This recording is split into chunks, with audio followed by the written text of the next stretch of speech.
सबको आमंत्रित करा, पर अवध नरेश को श्री दशरथ जी महाराज के यहाँ पत्र नहीं गया, अयोध्या में पत्र नहीं गया।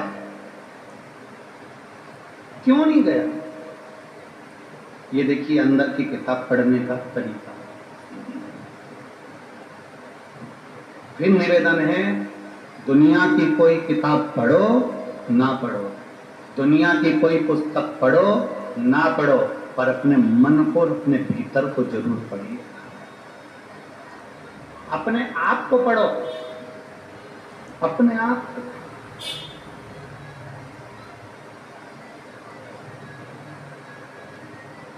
जनकपुरी से पत्र गए सभी जगह, सीता जी का स्वयंवर है, माँ जानकी का स्वयंवर है, माता जानकी का स्वयंवर है, पर पत्र अयोध्या नहीं गया, अवध का स्वयंवर हुआ और माता जानकी के स्वयंवर में सबको बुलाया, पर अवध में दशरथ जी के यहाँ पर पत्र नहीं भेजा गया, अयोध्या पत्र नहीं गया।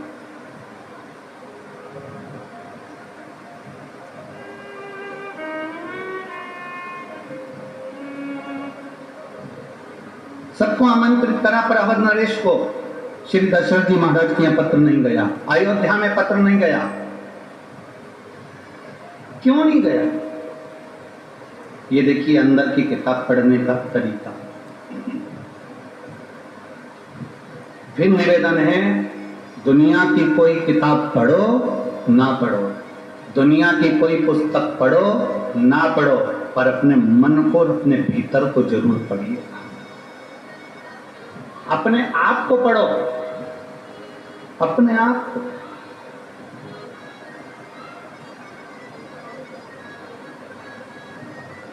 जनकपुरी से पत्र गए सभी जगह, सीता जी का स्वयंवर है, माँ जानकी का स्वयंवर है, माता जानकी का स्वयंवर है, पर पत्र अयोध्या नहीं गया, अवध नहीं गया, अवध नहीं गया। कारण केवल एक बार राजा जनक जी के सेनापति वन में घूमने के लिए निकल गए।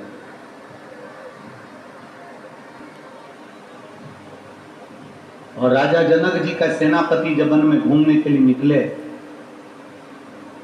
राजा जनक जी के सेनापति जब वन में भ्रमण करने को निकले, इसको थोड़ा ऊंचा कर लो, और इधर वाला भी जरा ऊंचा करना। राजा जनक जी के सेनापति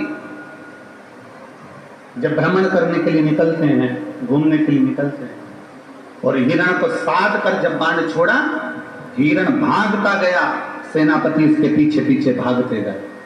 हिरण भागता गया, सेनापति उसके पीछे पीछे भागते गए, और भागते भागते वो हिरण अयोध्या में कब प्रवेश कर गया, अवध की सीमा में कब प्रवेश कर गया, ये उस सेनापति को नहीं मालूम पड़ा। और उसने साध कर बाण छोड़ा हिरण के लिए। जैसे ही बाण छोड़ा हिरण के लिए, वो हिरण को तो नहीं लगा, पर अयोध्या की एक गाय को लग गया।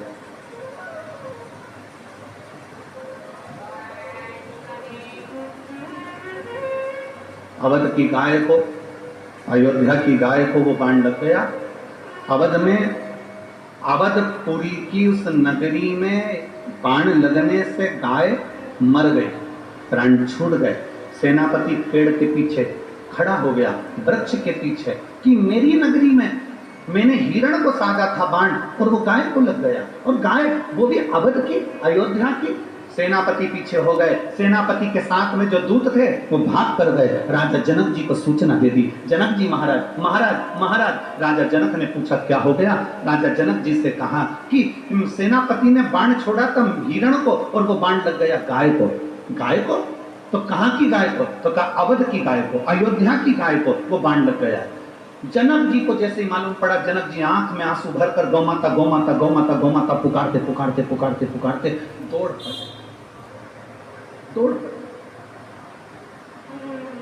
गौ माता पुकारते पुकारते जैसे ही जनक जी दौड़े, दौड़ कर देखा, जब जनक जी ने, सेनापति पेड़ के पीछे छुपे हुए थे, जनक जी भी वृक्ष के पीछे खड़े हो गए कि ये गाय हमारे नगर की नहीं, ये गाय तो अवध की है, अयोध्या की है। अब हम अयोध्या में कैसे प्रवेश करें, क्या करें? छुप गए। जैसे ही छुपे हुए थे जनक जी महाराज, इतने में वहां से एक स्त्री निकल कर जा रही थी, और वो नारी निकल कर जा रही थी अवध की। दशरथ जी महाराज के पास सूचना देने के लिए दौड़ पड़ी। अवध में अयोध्या नरेश की जय हो, अवध नरेश की जय हो, अयोध्या नरेश की जय हो। पूछा दशरथ जी ने, कैसे आना हुआ, क्या हो गया? सुबह सुबह का समय आप इतने बिलख क्यों रही हो, क्या हो गया? तब उस नारी ने कहा, महाराज हमारे नगर में पहली बार कोई गाय मरी पड़ी है, हमारे नगर में पहली बार कोई गाय मरी पड़ी है। अयोध्या नरेश, दशरथ जी ने कहा, अपने नगर में? हाँ अपने नगर में। हाँ, क्या करा जाए? अवध नरेश ने उसी समय पर सूर्य नारायण भगवान को अर्घ देकर लोटे का जल ले जाकर शंकर भगवान का अभिषेक करने जा रहे थे। उसी लोटे का जल तुरंत हाथ में, उसी लोटे को उस स्त्री को पकड़ा दिया। स्त्री से कहा, लिए जल ले जाओ, मैं शंकर जी को चढ़ाने के लिए जा रहा था। शिव अमर बूटी देने वाले हैं, इस जल को उस गौ माता पर छींट देना, मुझे उम्मीद है गाय जीवित होगी। उस स्त्री ने कहा अवध नरेश से कि दशरथ जी, ये गाय पानी से जीवित हो सकती है? अवध नरेश कहते हैं कि मैंने दिल से देव अधिदेव महादेव की आराधना करी है, मैंने दिल से सूर्य नारायण की आराधना करी है, मैंने दिल से शंकर भगवान की आराधना करी है, और मेरा विश्वास करता है कि वो गाय जीवित होगी। अभी आपको कथा में कहा था, कोई किताब पढ़ो मत पढ़ो, पर अपने मन की किताब को पक्का पढ़कर रखना कि हमारा बल प्रबल होना चाहिए। ये मेरा विश्वास करता है कि अवध में वो गाय जीवित होगी। स्त्री पानी का लोटा लेकर दौड़ी, जल लेकर दौड़ी, और जल ले जाकर जैसी गाय पर छीटा, गाय जीवित हो गई। जनक जी महाराज पेड़ के पीछे से खड़े होकर देख रहे थे कि एक स्त्री के हाथ से, दशरथ जी से लाए हुए पानी से जब गाय जीवित हो सकती है, तो जनक जी ने विचार कर लिया, मैं अपनी बेटी के स्वयंवर में अवध में पत्र नहीं भेजूंगा, क्योंकि अवध में अगर पत्र जाएगा, दशरथ जी के हाथ में पत्र लग जाएगा, और दशरथ जी अगर धनुष यज्ञ में आ गए तो मेरी बेटी सीता को ब्याह कर ले जाएंगे। मैं बूढ़े के साथ बेटी नहीं ब्याहना चाहता, इसलिए मैं अयोध्या में पत्र नहीं भेजूंगा, मैं अवध में पत्र नहीं भेजूंगा, मैं अयोध्या में पत्र नहीं भेजूंगा। उनको नहीं मालूम था कि अवध में राम जी प्रकट हो गए, उनको नहीं मालूम था कि अवध में लक्ष्मण जी प्रकट हो गए, भरत जी प्रकट हो गए, शत्रुघ्न जी प्रकट हो गए, उनके स्मरण में नहीं था। वो तो समझे कि दशरथ जी महाराज के घर में कोई संतान नहीं है, और दशरथ जी आएंगे, धनुष उठाएंगे, तोड़ देंगे, और बेटी ब्याह कर ले जाएंगे। जब उनके हाथ के जल से गाय जीवित हो सकती है, तो वो कुछ भी कर सकते हैं। तो ये गाय हाथ के जल से नहीं, अंदर के बल से जीवित हुई है, क्योंकि अंदर का हमारा विश्वास कहता है। जब भीतर का भरोसा बढ़ता है ना, जब भीतर का विश्वास बढ़ता है, जैसे किसी कंपटीशन एग्जाम में तुम बैठे, तुम कोई अच्छा कार्य करने के लिए बैठे, और तुमने विचार करा कि मुझे ये काम करना है, और दुनिया के लोग कह रहे हैं कि ये काम नहीं हो सकता, पर तुम अंदर से जब तुमने सोच लिया, अब की बार मैं ऐसी पढ़ाई करूंगा, अब की बार मैं ऐसा विद्या अध्ययन करूंगा, अब की बार मैं रात दिन एक कर दूंगा, चौगनी पढ़ाई करूंगा, और ये मेरा विश्वास करता है अब की बार मैं कंपटीशन एग्जाम जीत कर लेकर आऊंगा, तो जीत कर लाओगे। ये भीतर का बल करता है। एक पत्र हमारे भीतर जब हम तड़ी कर बैठेंगे, तो शिव तक को क्यों ना मिलेगा।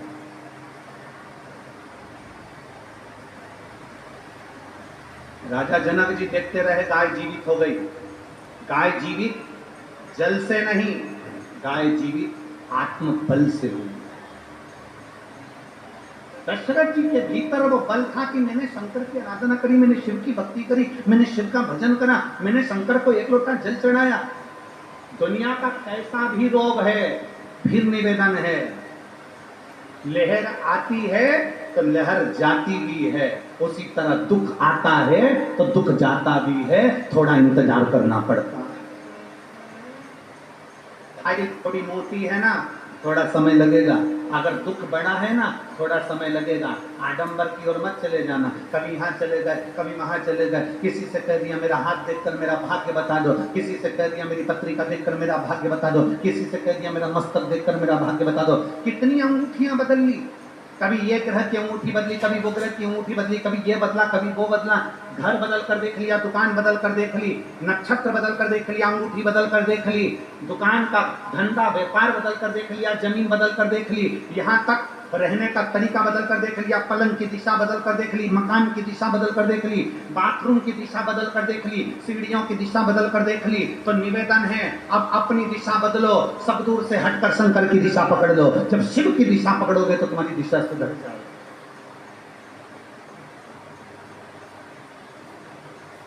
अब थोड़ी अपनी दिशा को बदलो। मकान बदलना नहीं हुआ ना काम, दुकान बदल कर देख ली ना, नहीं हुआ काम, कर्जे में लतालुम हो गए ना, अब अपनी दिशा बदलो। अब मैं एक काम करूंगा, शंकर के मंदिर रोज जाऊंगा, अपनी मेहनत को 4 गुना करूंगा, शिवालय जाऊंगा, झाड़ू लगाऊं, पोछा लगाऊं, कुछ भी करूं, मैं शंकर एक पत्र हम उसके सहारे हो जाए।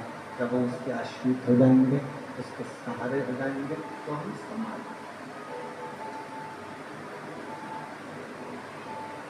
तो असुर हुए विदल और उत्पल। विदल और उत्पल दो असुर, दोनों उपद्रवी हैं।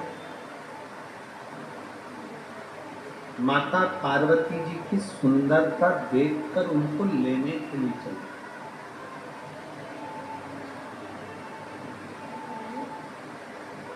कि ये पोर से लेकर ये दूसरे नंबर का जो पोर है, 1 पोर 2 पोर, ये यहाँ तक का जो पोर है, इतनी बड़ी एक बेलपत्र, इससे बड़ी बेलपत्र ना लीजिए। आप लोग एलईडी पर देख सकते हो, आस्था चैनल पर देख, इससे बड़ी बेलपत्र ना लीजिए, बस इतनी बड़ी बेलपत्र, ये 2 पोर के बराबर बेलपत्र लेकर अशोक सुंदरी वाली जगह पर रखकर, जो पानी का लोटा है, जल का पात्र है, लोटा है, कलश है, उस बेलपत्र वाली जगह पर शंकर जी को जल,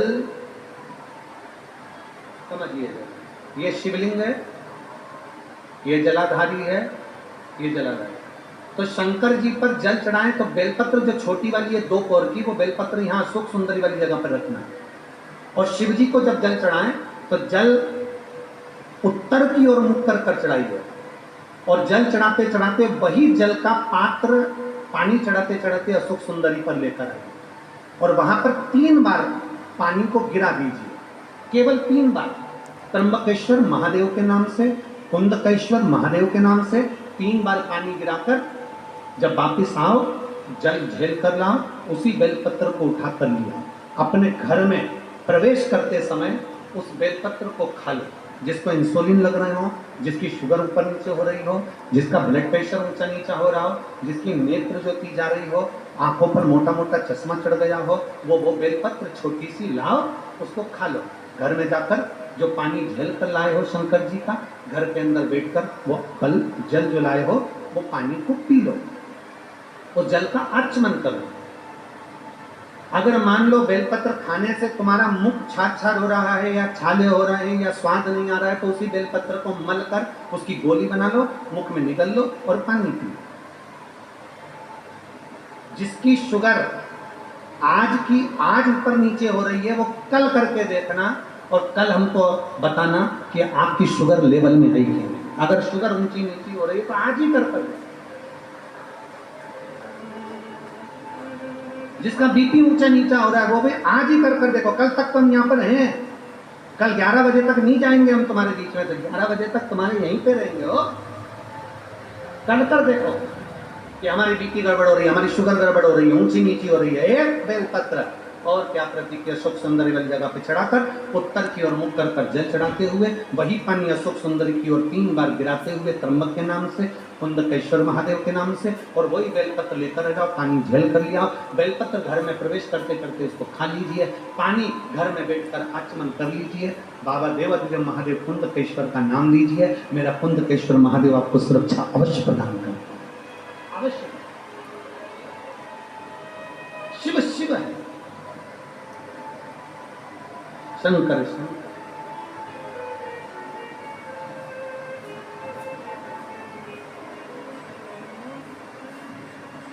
अशोक सुंदरी का स्थान सबको मालूम है ना? जम के तो बोलो जरा, सबको मालूम है ना? अशोक सुंदरी का स्थान बड़ा मुख्य स्थान होता है अशोक सुंदरी का। फिर निवेदन है, उसको समझिएगा। शिवलिंग के जलाधारी में जो सामने स्थान होता है, उसके बीच में एक मोटी सी लाइन होती है, वो अशोक सुंदरी का स्थान है। इधर षडानंद कार्तिक है, इधर गणेश जी, ये पार्वती जी का हस्तकमल, ये शंकर जी का शिवलिंग। शिवलिंग के ऊपर जो बूंद बूंद पानी टपकता है वो शंकर जी की 5 बेटियां। क्या नाम है उनका? जया, विषहरा, शामलीबारी, दौतली, देव। शंकर जी की 5 बेटियां उस पानी को बूंद बूंद गिरा। अशोक सुंदरी का जो स्थान है वो बड़ा मूल है, बहुत।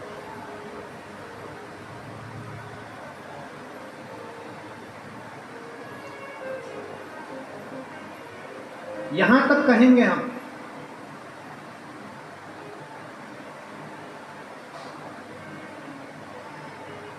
शरद पूर्णिमा से कार्तिक पूर्णिमा के बीच में, शरद पूर्णिमा से कार्तिक पूर्णिमा के बीच में प्रयास करना। दुकान नहीं चल रही हो, व्यापार नहीं हो रहा हो, तकलीफें बहुत ज्यादा हो, घर में क्लेश ज्यादा हो, अशांति ज्यादा हो, पैसे नहीं आ रहे हो, 1 रुपया कमा रहे 100 रुपये खर्च हो रहा है, बहुत टेंशन, तो शरद पूर्णिमा से कार्तिक पूर्णिमा तक एक हल्दी और कुंकू, ये थोड़ा सा मंदिर में लेकर जाइए। हल्दी और कुंकू जरा जरा सा ले जाओ। अशोक सुंदरी वाली जगह पर पहले शंकर जी पे जल चढ़ा दो, अशोक सुंदरी वाली जगह पर जल चढ़ा दो, और वह हल्दी और कुंकू की एक एक बिंदी अशोक सुंदरी वाली जगह पर अपनी कामना कर कर लगा कर, उसी में से वो हाथ जो तुम्हारा गीला है कंकु हल्दी का, वही हाथ लाओ, घर में प्रवेश करते समय अपनी देहली पर थोड़ा सा लगा दीजिए। शरद पूर्णिमा से कार्तिक पूर्णिमा तक कर कर देखो, उसके बाद में फिर बताना कि मेरा देवाधिदेव महादेव ने तुम्हारी झोली भरी की ना, भंडार भरा की नहीं।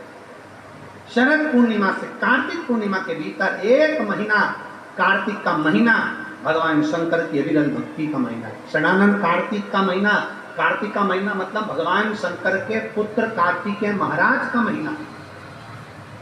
षडानंद कार्तिकेय ने क्या क्या मांगा था शंकर भगवान से, अपन सुनेंगे वो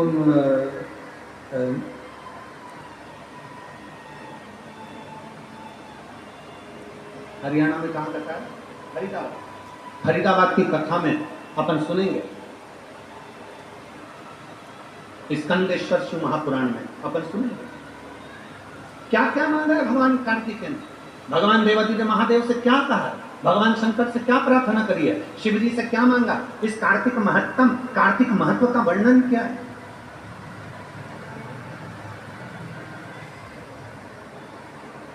शिव तत्व को जानने का प्रयास है।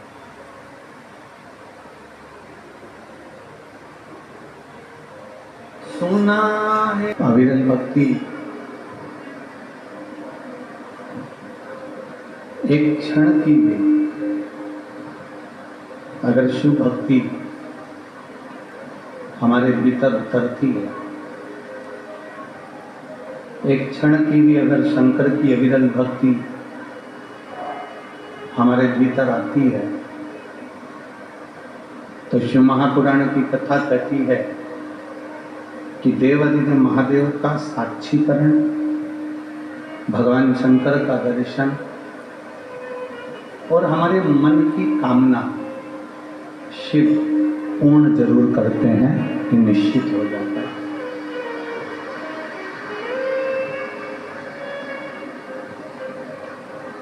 बस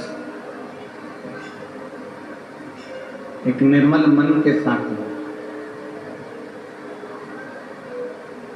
एक पूर्ण भरोसे के साथ में, एक पूर्ण विश्वास के साथ में भगवान शंकर की भक्ति को हमें धारण करना। शिवाय नमस्तुभ्यं श्री शिवाय नमस्तुभ्यं श्री शिवाय नमस्तुभ्यं। जानकारी अच्छी लगी तो प्लीज़ चैनल को लाइक कीजिए, सब्सक्राइब कीजिए। Thank for watching.